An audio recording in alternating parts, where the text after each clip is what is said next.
Welcome to episode 87 of Gods and Heroes of Ancient Greece.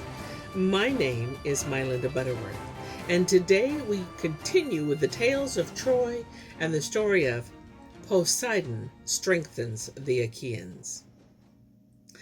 While arms were clashing outside, old Nestor sat quietly in his hut, sipping his wine and playing the host to wounded Machaon, the physician. But when the battle cries drew close and sounded louder and louder in their ears, he gave the care of his guest over to Hector and bade her prepare a warm bath for him. Then he took shield and lance and left the hut. He saw the ominous turn the encounter had taken, and while he was still hesitating whether to fight or seek out Agamemnon and confer with him, the king himself, with Odysseus and Diomedes, came toward him from the ships. All three were wounded and leaned on their lances. They had only come to watch the further concourse of the battle without hope of sharing in it themselves. With deep concern, they discussed the fate of their army with Nestor. "We have nothing more to hope for," said Agamemnon, "since the trench we dug with such labor and the wall we thought could resist any attack have not served to protect the ships. Since our enemies are in our very midst, I must believe that unless we Argives leave of our own accord, Zeus will let us perish here, far from Argos, and that we shall die an inglorious death. So let us drag down the ships which are nearest the shore, launch them, and wait for night.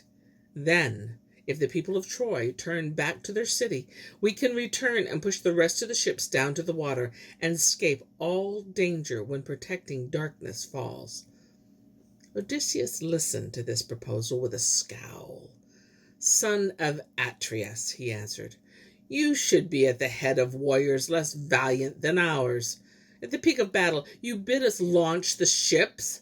The poor Danai would be stricken with dismay. The lust for fight would ebb with their hearts, and they would withdraw themselves from battle."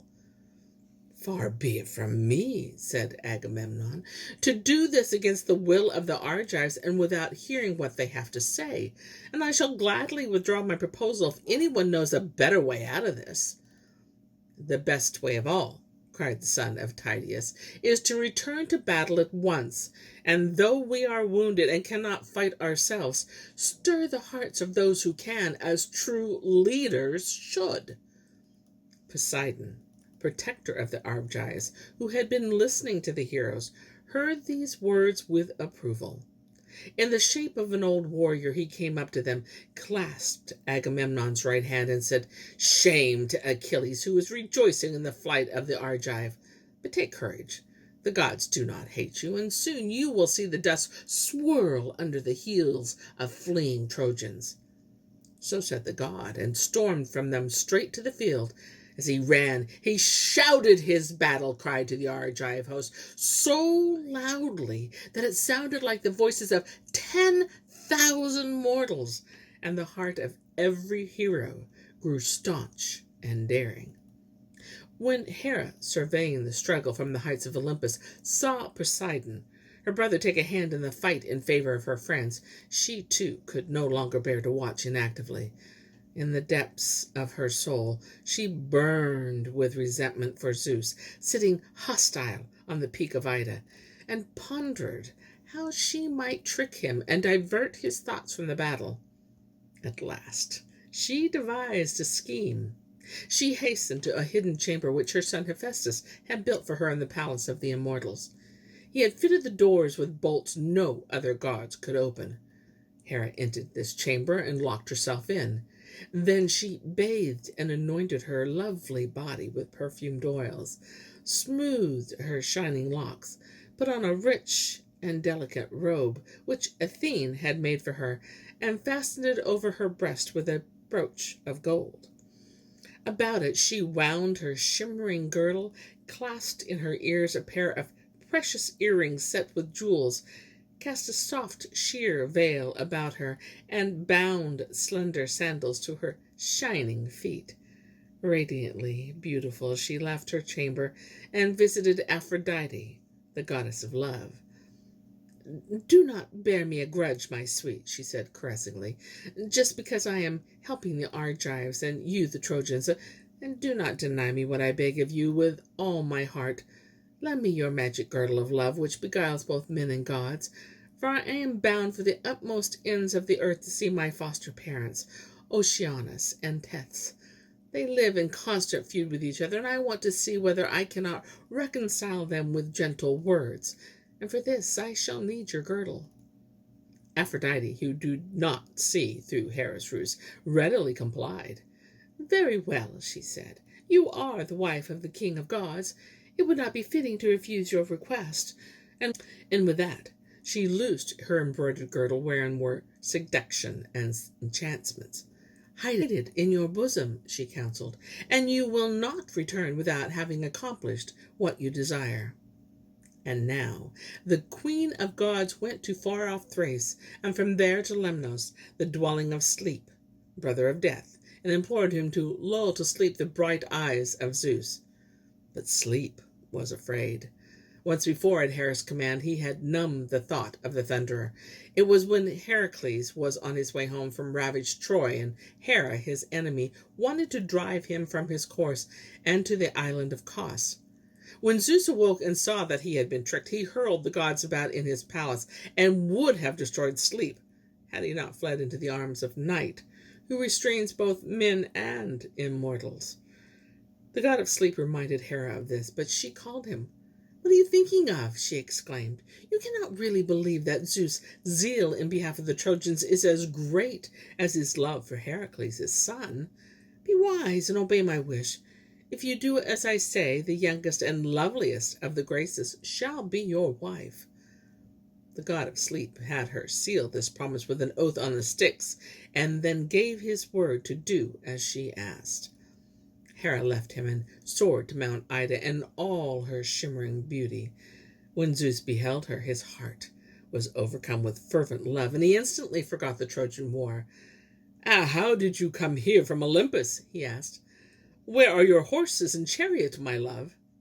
Crafty Hera replied, "I am going to the ends of the earth to reconcile Oceanus and Tethys, my foster parents." "Must you always differ with me?" exclaimed Zeus.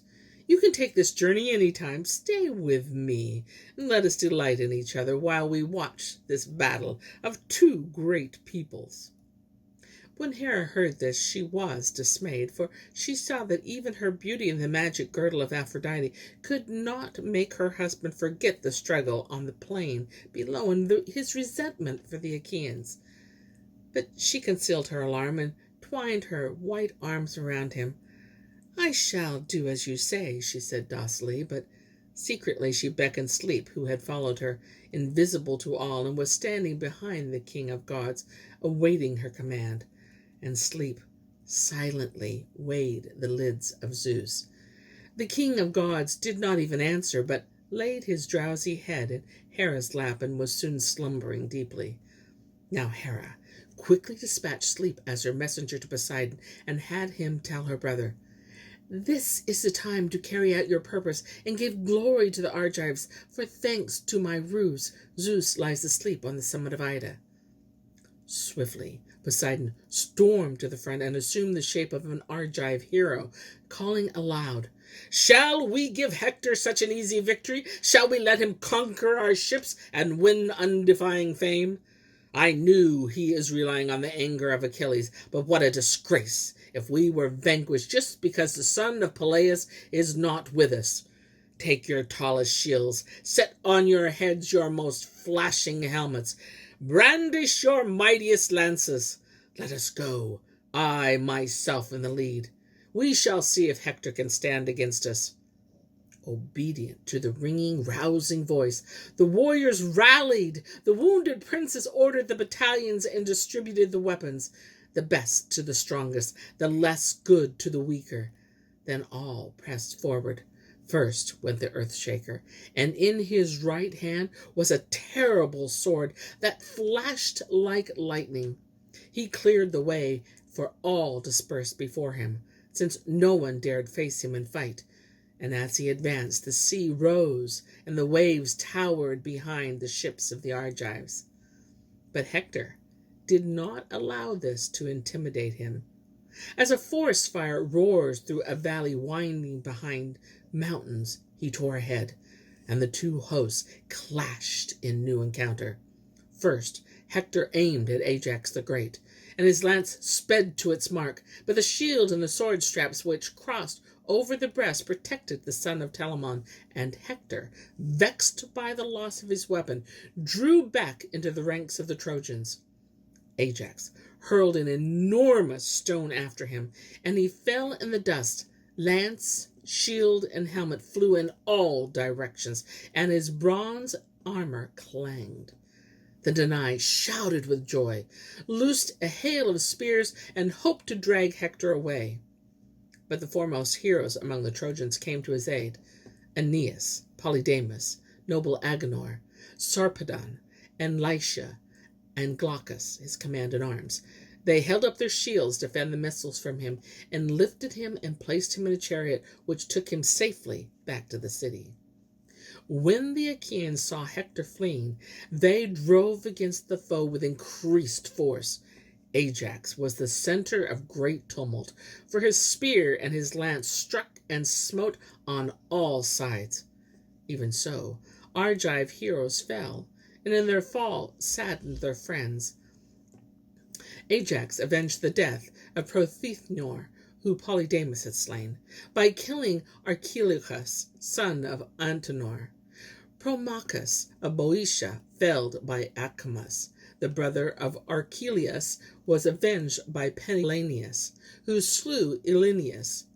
Ajax pierced Hyertus. Antilochus took weapons of Myrmeus, and Phalus and Meriones did death Hippopotion and Morris.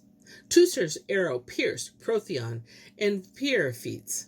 Agamemnon wounded Hypenor in the groin, but Ajax the Less, the agile fighter from Locris, whose great moment had come, made the most havoc among the Trojans, who had already retreated from the walls and were fleeing through the pointed palisade of the trench. And here ends my tale for today.